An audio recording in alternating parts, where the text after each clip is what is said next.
Good morning everyone! So, ngayon po yung punta namin sa China. Ngayon po ay August 5. So, eto maaga po kaming nandito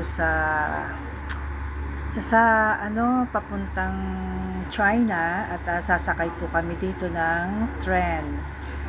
So, mula po sa bahay namin dito sa Windham, nag-taxi po kami papunta po dito sa Kowloon. And then dito po sa Kowloon, nandito po yung tren. So, medyo napaga po kami ng konti. Pero, hihintayin na lang po namin dito. Kasi mas mabuti na rin po yung maaga kaysa sa malate naman kami. At marami pa naman din gagawin doon sa immigration. So ayan, nakapasok na po kami, nandito na po kami sa tren. So hindi na po ako nakapag-video sa pagpasok namin dahil bawal po doon. So eto po, sumakay na po kami sa tren at ayan, naputol na. So eto, dahil po sa hindi rin ako nakapag-video ng sakay namin sa tren dahil medyo malayo yung aking upuan. So, eto, ang nakunan ko na po is nandito na po kami sa China. At syempre, dahil tanghali na po, dumaan po muna kami dito sa kakainan namin. So, kung makikita nyo po ito, ayan, dyan po kami kakain. So, maglilibot-libot muna po kami dito ng konti habang piniprepare pa yung aming kakainan. So, ito po yung mga aunties na kasama ko. Ayan. Medyo mga may edad na sila, kaya dahan-dahan lang ang kanilang paglalakad. So, ayan. Magto-toilet muna daw sila. Ayan naman po yung aking lolo, si Yeye.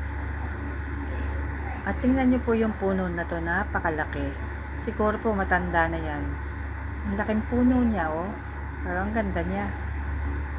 Maraming dahon. At saka buhay na buhay. Ayan. Ganda. So, eto po, ayan, ang kakainan namin. Diyan po kami kakain mamaya. At hinihintay lang po namin itong mga matatanda. So, ayan, habang hinihintay ko sila, nag-video-video muna ako dito sa may harapan ng restaurant. At masasarap po yung pagkain dito, kasi mga fresh po talaga. Kumbagay kayong pipili, tapos lulutuin nila. Kaya fresh na fresh po yung mga isda dito. So, ayan naman po yung lilitsunin nila. Duck po yan. Kaya pagka nalitsyon ang sarap naman. So, ayan. Pumasok na po kami sa loob. Dito po kami kakain. Ayan, ang mga aunties. Nakaupo na sila. So, ayan. After po namin kumain, nagbibiyahe na po kami. Pauwi po sa bahay. At medyo malayo din po pala yung bahay nila. 1 oras din po yung biyahe. Mas madali po ang biyahe dun sa tren kaysa sa pauwi dun sa bahay nila. At saka super init po. Grabe. Mas mainit po kaysa sa Hong Kong. Sa init ng weather talaga. So, ayan, nagbibiyahe po kami. Ayan yung dadaanan namin. Yung mga kapaligiran dito sa China na nadadaanan namin. Ayan. Ang bilis ng biyahe. Tsaka sandaling-sandali lang po pala talaga kapag sa train ka sumakay. So, yan. Masarap naman ding magbiyahe dito kasi wala din namang traffic. Parang dire-diretso lang din. Parang Manila lang.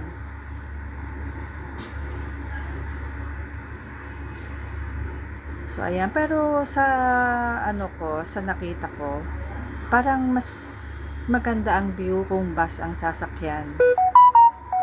Kasi lahat po ng sakayan papunta dito is na-try ko na po.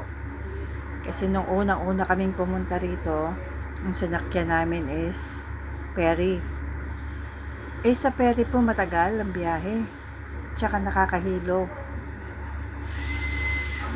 So, ang next naman pong sinakyan namin nung bumalik ulit kami dito sa China is ferry naman po. Hindi, bus. Bus na po yung sinakyan namin. Pero mas gusto ko po sa bus kasi mahangin. Minsan, pwede mo po kasing buksan yung bintana. At saka, hindi ako nahihilo kapag ka bus. Ang problema lang sa bus is, yung bumababa kapag pupunta ka ng immigration, maraming salin. So, ayan.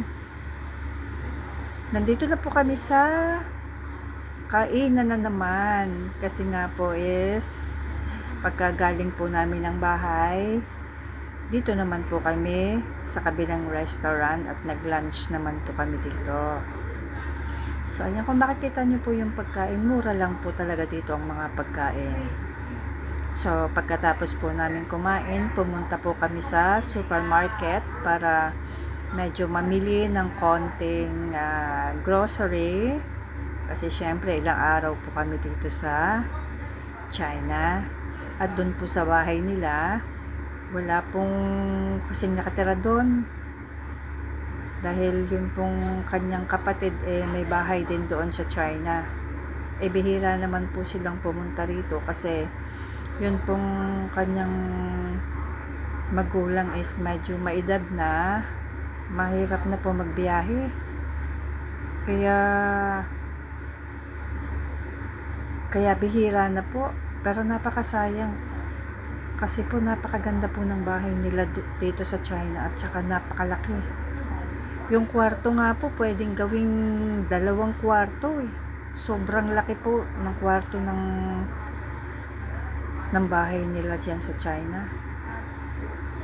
So ayan po, pumasok na po kami dito sa sa supermarket. At kung makikita niyo po, ayan yung mga nuts. Ayan. Ayan ang mga auntie. Kapatid po yan ng aking lola. O, ayan po. Ito pong mga to is ginagamit pagka nagsusup. Ayan. Kaya po pala kailangan sa atin ng mga ganyan, mga buto-buto. Kasi dinadala po minsan dito sa lugar nila. Iba-ibang klase po mga buto yan, no? Sa Pinas naman po, hindi naman po masyadong gumagamit ng mga ganyan. Pero dito po talaga, lahat po mga dried ang ginagamit nila. Yung pong nakikita nating mga damo-damo sa atin sa Pinas, dito po kinakain. At saka mahal po. Pinapatuyo lang nila, tapos yan, ginagawa ng soup. Ayan, ito, hindi ko alam ang tawag dito Pero masarap din yan pang soup. Diyan ang mga dried mushroom. Ayan. Tapos ito naman po yung yung mga pang soup din po yan. Yung mga yan. Or yung ginagamit sa yung inilalagay po sa dahon. Na may malagkit. Ayan. Ito naman po yung mga sugar. Ayan, sugar, harina. At yan ang mga rice nila. Kompleto naman po ito kasi napakalaking supermarket po nito. Kompleto dito. Ayan po yung aking bossing. Sinasabi po niya yung mga nakikita dito. Ayan.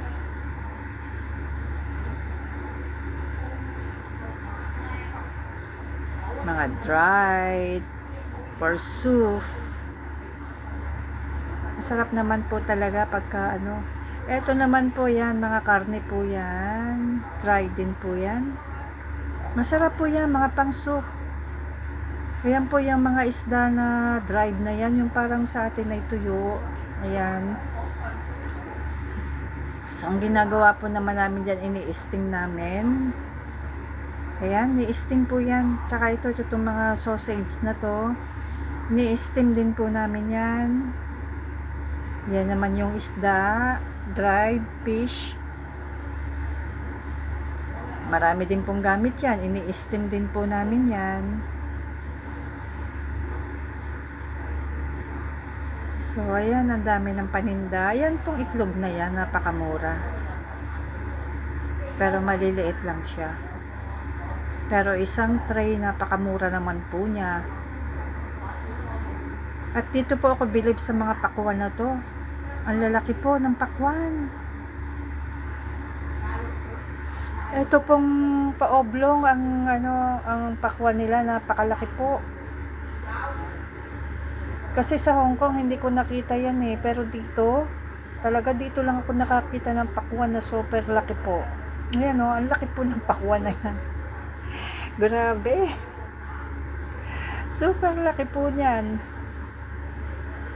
Hindi ko lang alam kung masarap pa yan. Kasi nga, sobrang laki. Kasi minsan, pag malaki, hindi na masarap eh. Wala nang lasa. So, ayan naman po yung mga ubas na yan. Mahal po yan sa Hong Kong. Pero dito po sa China, medyo less po ng konti.